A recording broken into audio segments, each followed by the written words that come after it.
You can never be too safe. The typical action plan for that diagnosis plan is you should be referred for, if there's no obvious reason for earwax or anything like that, you should be referred for an MRI scan and of the internal auditory meatus, where they can actually check to see whether you've got this acoustic neuroma. MRI scans are very specific and sensitive, so they're the best diagnosis tool. And if you do have an acoustic neuroma, it is quite rare. I think it's 1 in 1,000, or even the prevalence is even less than that.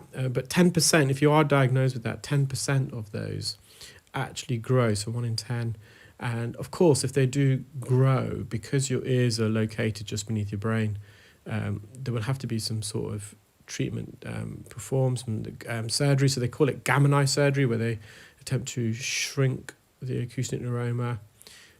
So you do need to definitely seek medical or healthcare advice from a GP, physician, ENT, audiologist, if you have unilateral tinnitus, asymmetrical tinnitus, or pulsatile tinnitus. So pulsatile tinnitus, again, can be caused due to many possibly serious underlying pathologies. You could have a glomus tumour, so a tumour growing, ascending from in the middle ear, so behind the eardrum, from the floor of the middle ear. So that definitely needs to be investigated.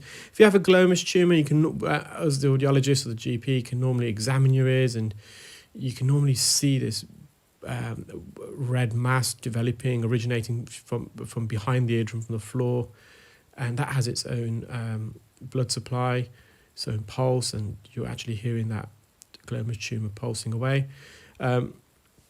Another potential reason for pulsatile tinnitus is a blocked carotid artery, so the main artery to the brain. So you definitely need to get that examined.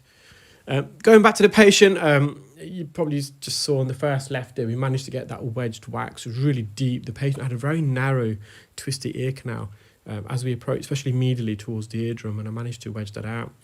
The right side, this is the right side, it's semi-occluding. I managed to get the wax out. I'm just going to mop it around the edge. There's a few loose hairs. I managed to get a few out, as you just saw there. There was a couple more. They're very close to the roof of the ear canal. I've left them there because they weren't going to vacuum. And it would mean me going with forceps, trying to delicately prise them away. They weren't causing the patient any problems, so instead of risking causing trauma to the delicate skin that lines the ear canal, because we're approaching it with the forceps, I decided to leave that. I'm just mopping up near the entrance. This is the cartilage portion. And we can apply a bit of pressure here because it's got a thick layer of skin, about 1 millimeter in thickness, and the cartilage itself, it's flexible, it's not rigid, it's not as sensitive as the bony part. So now we're approaching the bony part of the ear canal. This is about a third of the way in. And here we've got to be careful.